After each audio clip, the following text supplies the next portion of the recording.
മണ്ണിനടിയിൽ ലോറിയില്ലെന്ന കർണാടക സർക്കാരിന്റെ വാദം തെറ്റെന്ന് രക്ഷാപ്രവർത്തകൻ രഞ്ജിത്ത് ഇസ്രായേൽ. മൺകൂനയ്ക്കുള്ളിൽ ലോറി ഉണ്ടാകാനാണ് സാധ്യത കൂടുതലെന്ന് രഞ്ജിത്ത് കൈരളി ന്യൂസിനോട് പറഞ്ഞു. ആ റിപ്പോർട്ടിലേക്ക്. കേരളത്തിൽ നിന്ന് എത്തിയ ദൗത്യസംഘത്തിലെ തിരുവനന്തപുരം സ്വദേശിയായ രഞ്ജിത്ത് ഇസ്രായേൽ ഇപ്പോൾ കൂടെ ചേരുന്നുണ്ട്. ഇന്നത്തെ ഒരു ദിവസം എങ്ങനെയായിരുന്നു? നിങ്ങൾ രാവിലെ മുതൽ കണ്ടതല്ല, മാക്സിമം കുറേ സ്പേസ് ക്ലിയർ ചെയ്തിട്ടുണ്ട്. ആ GPR ലൊക്കേഷൻ നമ്മൾ ചെയ്തത് അതിനകത്ത് ഐഡന്റിഫൈ ചെയ്യാൻ പറ്റിയിട്ടില്ല. അടുത്തത് GPS ലൊക്കേഷൻ കിട്ടിയ ബെൻസ് ഇതിനുണ്ട്. ഇത് ശരിക്കും ലാൻഡ് പൊസിഷൻ തന്നെ കിടക്കുന്നത്. കാരണം ഒരു ഇത് ഈ 2 ദിവസം ഈ ഫോൺ റിങ് ചെയ്തിരുന്നു. ഇപ്പം വാട്ടറിലുണ്ടായിരുന്നെങ്കിൽ നെവി യൂണിറ്റും sonar sound navigation and ranging വെച്ച് അവർ നോക്കുന്നുണ്ട്. NDRF വാട്ടർ യൂണിറ്റ് ഇവിടെ സീ വരെ നോക്കി. ഈ ദിവസം first day to up to 6 day ഇന്നും ചെയ്തായിരുന്നു. ഞാനും ഇടയ്ക്ക് പോയി വാട്ടർ യൂണിറ്റിൽ പോയി സീവായിട്ട് പോയി നോക്കിയായിരുന്നു. അതിലൊരു മെറ്റൽ പാർട്ടൊന്നും ഇല്ല, ഒരു വുഡൻ സംശയം ഉണ്ടായി നോക്കിയത്.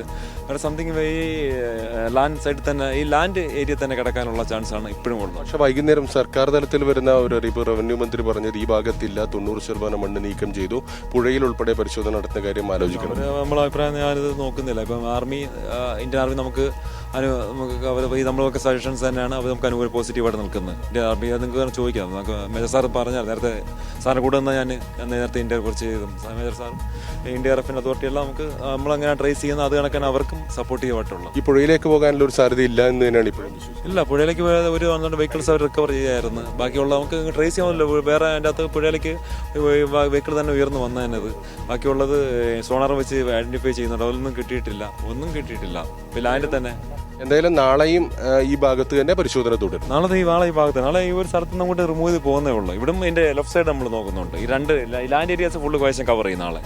അതിനുള്ള ഈ കാലാവസ്ഥ അനുകൂലമായിരിക്കണം. ഇന്ന് ഇത്ര കുറച്ച് മഴയുണ്ട്. നമുക്ക് കാലാവസ്ഥ അനുകൂലം അല്ലാത്തതുകൊണ്ടാണ് ഈ അല്ലെങ്കിൽ കുറച്ചുകൂടി വർക്കും തീർന്ന് കിട്ടിയാണ്. മാക്സിമം നമ്മൾ തീരുകയാണ്. എന്തായാലും നാളെ രാവിലെ തന്നെ ദൗത്യം തുടരും. ഈ സർക്കാർ തലത്തിൽ പറയുന്ന കാര്യമല്ല, ഈ പ്രദേശത്ത് തന്നെ മണ്ണ് മൂടിയ പ്രദേശത്ത് തന്നെ പരിശോധന തുടരുമെന്നാണ് അറിയിക്കുന്നത്. സൈന്യത്തിന്റെ പൂർണ്ണ പിന്തുണ ഇക്കാര്യത്തിലുണ്ട് എന്നാണ് രഞ്ജിത്ത് പറയുന്നത്.